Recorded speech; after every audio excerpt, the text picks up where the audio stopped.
Hey everyone, Sylvanus on the USN here. Doing another overview of a knife I just got into my collection a couple weeks ago, the Medford Knives On Belay. Don't see many reviews of this knife. It is kind of an older knife. I believe it might even be shortly discontinued. It's hard to tell, but I thought I'd do a review of this knife. So this is what the knife comes with from Medford. It's again the OtterBox style case. This one's desert tan. I've seen him in black as well. Very similar to, if you've seen my Medford Proxima review, kind of the same thing, comes in bubble wrap. This is the older warranty literature, pretty strict on what you could and couldn't do. It's not like that anymore. They're a lot more lenient. You can take your knives apart as long as you don't mess them up. You have a little bit like of Greg's contact information, and then you have some tips on what you can and can't do as well. Care and maintenance. Also have a date of manufacture. This is October 13, 2017. This was bought brand new from Monkey Edge. It's just new old stock. So that's what the knife comes with. I really like these OtterBox style cases. I mean, if you want to put like a phone in there, it would kind of work. It looks like it's could be water resistant, I'm not sure, but at least it's impact resistant. But onto the knife. Medford Knives Proxima. You might hear a German Shepherd barking in the background. So here it is, Medford Knives Proxima. Overall length on this guy is 9.25 inches. You have a blade length of 4.125 inches, handle length of 5.125 inches. It's a pretty thick knife. It's just as thick as the Medford Proxima that I reviewed earlier. It's a 0.625 inches thick overall, and with the clip, it's 0.8 inches thick. So it's a thick one. It's definitely a heavy one too. Weight is 9.6 ounces, and that can be attributed to the backspacer. Even though it looks like a titanium backspacer, this is actually D2 steel coated in there in Robar NP3 coating. So it's a really thick, really heavy knife, 3/16 inch thick stock and 3/16 inches thick on each scale. Very, very big, stout, 100% Medford style knife. Size comparisons. We have Spyderco Endura. You can see this is a pretty big knife. The Endura is not a small knife by any means, but this is a little bit bigger than the Endura. Another size comparison. You have Strider SMF. And again, Strider SMF is a pretty big knife. The On Belay is still a lot bigger. You have an Emerson Knives A100. Obviously, it's a lot taller. It's a lot taller than the A100, and definitely a lot longer. And finally, a Victorinox Fieldmaster. This is, I believe, the biggest Swiss Army knife that they make in this kind of pattern. So yeah, this is a pretty big knife. Thickness, again, I already went over the stats for thickness, but for a comparison, again, this is a very thick knife compared to the Endura. Very, very thick. So this knife I really, really like. I really like. It was one of those knives where the second that I took it out of the packaging, the second that I held it in my hand, I was like, I really, really love this knife. And it's definitely a favorite in my collection. It hasn't been used or carried at this point. Well, it's been carried, but doing my 365 days straight Strider SMF carry, this just sits in my left front pocket, just for fun. I really want to get into some carry time with it. Can't wait to use this. It's super man, it's awesome.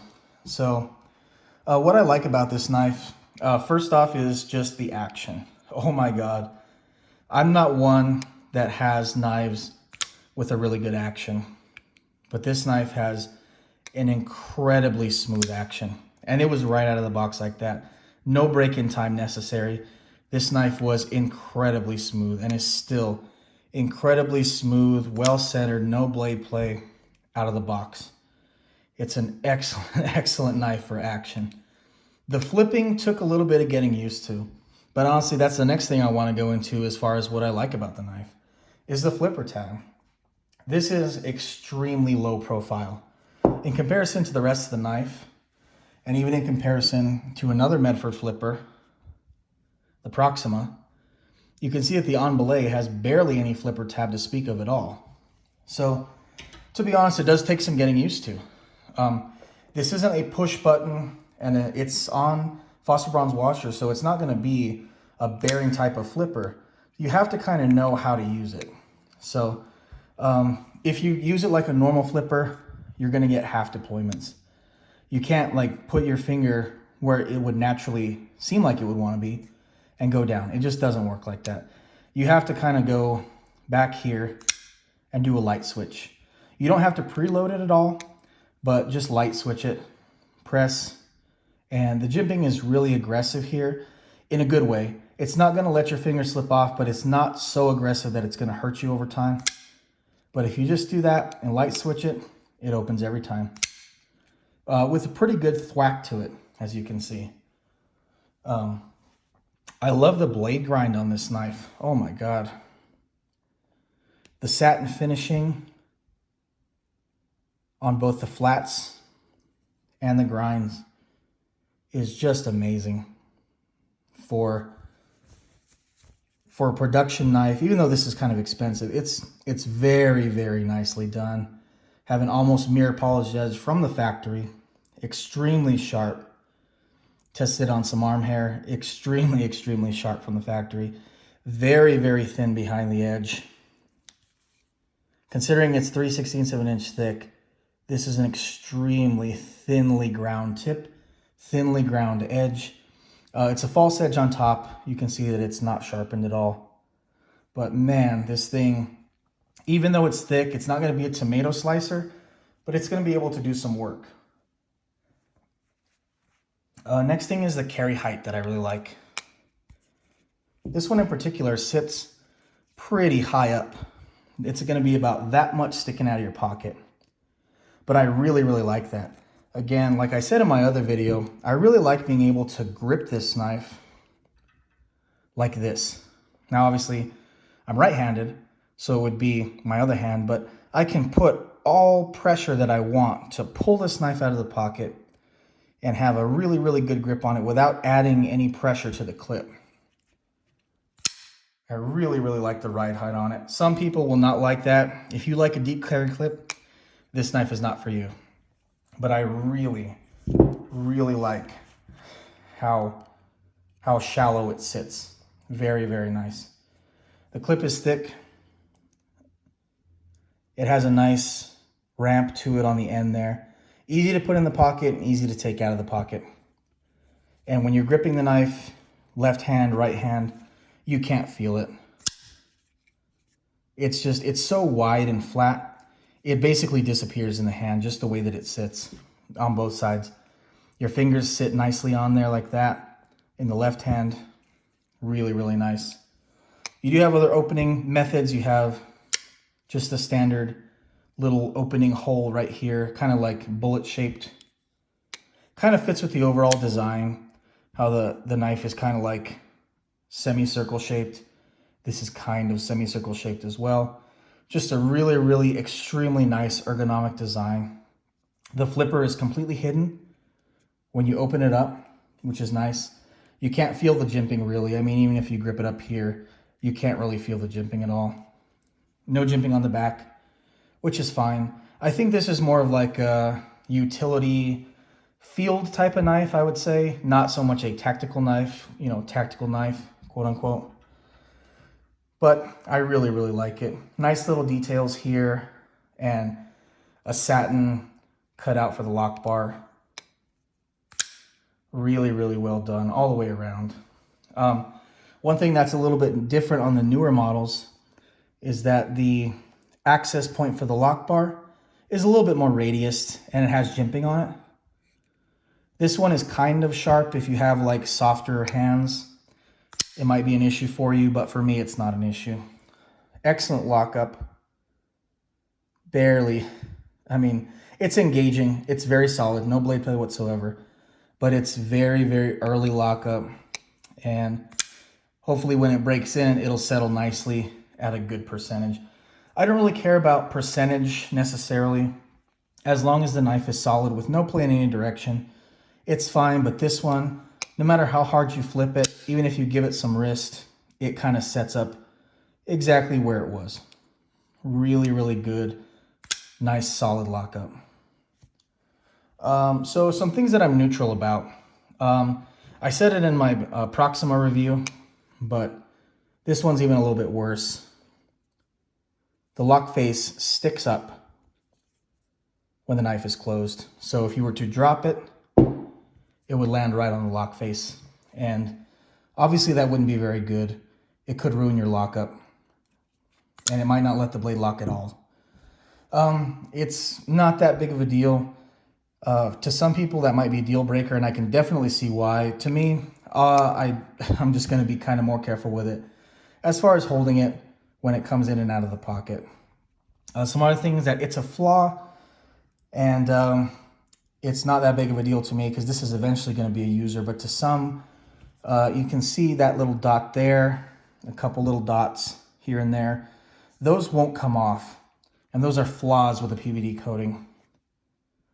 It's only on the one side, as far as I can tell, that I've been able to see. But not a big deal to me. But yeah, this is a very expensive knife. The base model of this with the tumbled S35VM blade, they don't make D2 anymore, and the tumbled titanium with the NP3 coated backspacer is $550. As it sits, if you were to buy this exact model with S35VM steel from Medford, you're looking at $630. So it's kind of an expensive knife for sure. So yeah, little flaws like that might bother some people, but again, this is going to get real scratched up eventually. As far as what I dislike about this knife, I can't really say it's honestly that much. Some people might say weight, because again, 9.6 ounces. This is extremely heavy for an EDC knife. For a lot of people, they just won't do it. Some people won't do over 5 ounces, but no, this is a pretty heavy knife, and it's a thick knife. Make no mistake about it. This is a 100% Medford knife. But it doesn't bother me at all. What does bother me though is the steel, and not the fact that it's actually D2 steel itself. It's just that it's gonna eventually tarnish. And again, that's not a bad thing. This is gonna be a user, but it's just so beautifully done. It's so beautifully done. It kind of sucks that that really, really nice finish is eventually going to go away. And it's going to be replaced with, purplish black patina. So that's really my only complaint with the knife overall. I mean, everything from the ergos, the carry depth, lockup. There's a tiny bit of lock stick, but nothing that I really care too much about. The action is excellent. The blade finishing, the overall finishing, the tiny details on this knife, perfectly centered out of the box. Just, it's a great knife. That's the only flaw I can really think of. And again, for disassembly, let's see. You can kind of pick up a little bit of patina starting there. And there's also some barely starting there as well. And a little bit, it's kind of hard to pick up, but it's above the M. It's starting to get there. I haven't used it. It's just been from sitting in my pocket, getting a little bit sweaty, being wiped off. But it's a shame to lose such a beautifully finished blade to patina, but that's fine. The newer ones, again, they come in S35VN steel. I don't know if they come in satin anymore though. If they do, I believe they'll come in this finish, which is a coarser satin finish with a light tumble. It's even on the satin grinds. I don't believe they come in this finish anymore. I could be wrong, but I know when you build them on the Medford website, it doesn't come like this. This is an option to pick. But it's an excellent knife, guys. If you like big, chunky, heavy folders, but one that can probably slice pretty well for as thick as it is. This is definitely a knife for you. I purchased this one from Monkey Edge. This one was $550 for, or no, I'm sorry. I believe it was $475 from Monkey Edge. So you do get a little bit of discount. Obviously buying it not at the retail from Medford. Yeah, $550 from Medford for the base model and $630 for this specific configuration from them. But yeah, $475 for me plus shipping from Monkey Edge. I believe they're still in stock there right now. But yeah, that's pretty much it, guys. The On Belay, it's a excellent knife so far. I really cannot wait to get some good use time on it. This is it just, when you feel it in the hand, it makes you like really just want to use it. Really just want to, I mean, I don't know. It's definitely not a knife to use for skinning deer or for going out and surviving with, but man, I just really want to put some good use on this knife. Really well made. So, all right, guys, that's pretty much it. Hopefully I have another Medford actually in the mail right now, and I'll do one review when that gets here. Just kind of an unboxing thing. But until then, guys, I hope you have a great day.